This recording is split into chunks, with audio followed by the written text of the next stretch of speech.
bout de fil était agité, surexcité. Il mettait la pression sur les policiers et que j'entendais régulièrement. À un moment, moi-même, j'ai dit, attendez, s'il est aussi, s'il vous met aussi la pression, donnez le téléphone, on va le rassurer, quoi, pour qu'il arrête de crier et qu'il sait, il va se mettre à appeler les autres, ils vont investir la cour. D'accord. C'est ainsi qu'il a quand même gardé patience. Le monsieur qui allait chercher un véhicule est venu. Ils ont pris Ibrahim. Ils se sont engouffrés dans le véhicule. Et moi, j'ai demandé où est-ce que vous allez. Monsieur Valli. Ils m'ont dit à la police. Voilà. Madame Diallo. C'est comme ça que c'est passé. Comment a réagi monsieur Ibrahim Diallo face à cette arrestation? Vous savez, Ibrahim déjà est de nature quelqu'un de très serein. Donc, il était là, on conversait tranquillement avec les policiers. D'accord. Allez-y. Tout ce qui s'est passé, c'est qu'il a dit, attendez, moi j'appelle l'avocat pour qu'on comprenne. D'accord. Et Allez-y. donc, c'est l'avocat qui échangeait avec eux, il était là. Alors, il était serein. d'accord. Madame Diallo, on le dit souvent dans notre jargon, la nuit porte conseil. Face à une mesure d'interdiction de manifestation, est-ce que avez-vous tenté de jouer un rôle auprès de votre mari pour le dissuader par rapport à cette manifestation qui était programmée le 28 juillet dernier? Vous savez, moi, depuis que j'ai épousé Ibrahim et qu'il est dans ce mouvement, je lui ai dit, tes activités, et surtout pour une telle cause, moi, tu as mon soutien. D'accord?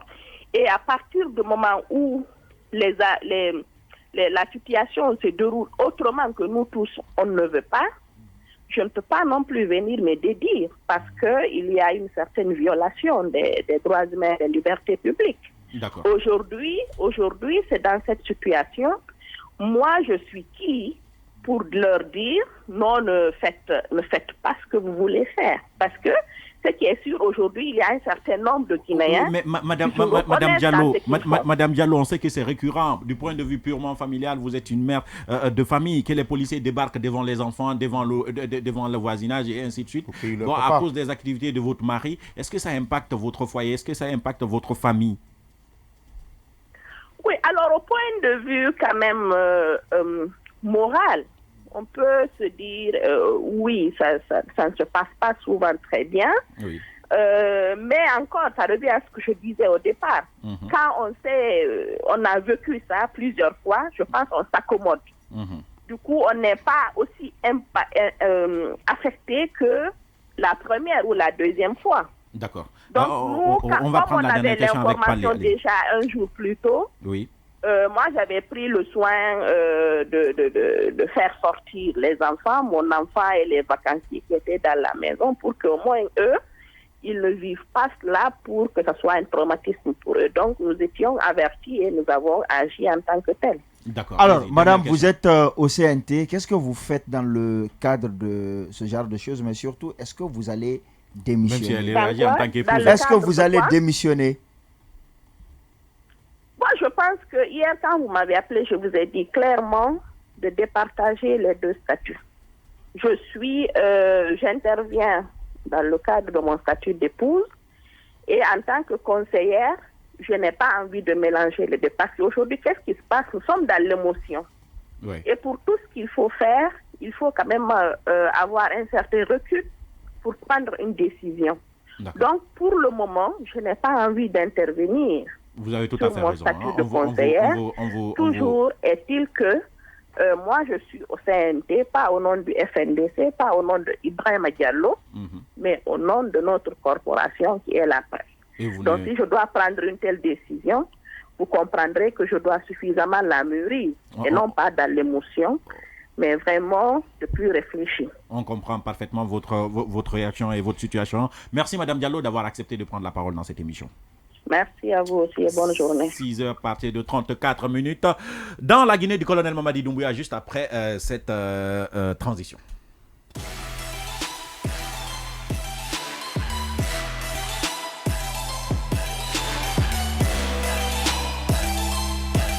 on va essayer de joindre en même temps Bilo, qui est du FNDC, Général Bilo, comme on l'appelle souvent. On va essayer de l'écouter dans cette émission. Mais en attendant, on se rend compte dans cette arrestation qu'il n'y a pas qu'un seul donneur d'ordre. Parce que normalement, c'est le procureur qui devrait poursuivre, donc qui devrait ordonner, je vais faire face à Odilon, qui devrait ordonner la poursuite. Mais celui-ci avait demandé à ce qu'on attende jusqu'au lundi. Mais, sauf que ce n'est pas ce qui s'est passé, Odilon, d'après ce que nous disent l'épouse. Oui, malheureusement, ce n'est pas ce qui s'est passé. Est-ce que ce n'est pas aussi une manœuvre du parquet général pour un peu tromper la vigilance, la compréhension des gens? Mais sauf que c'est déplorable.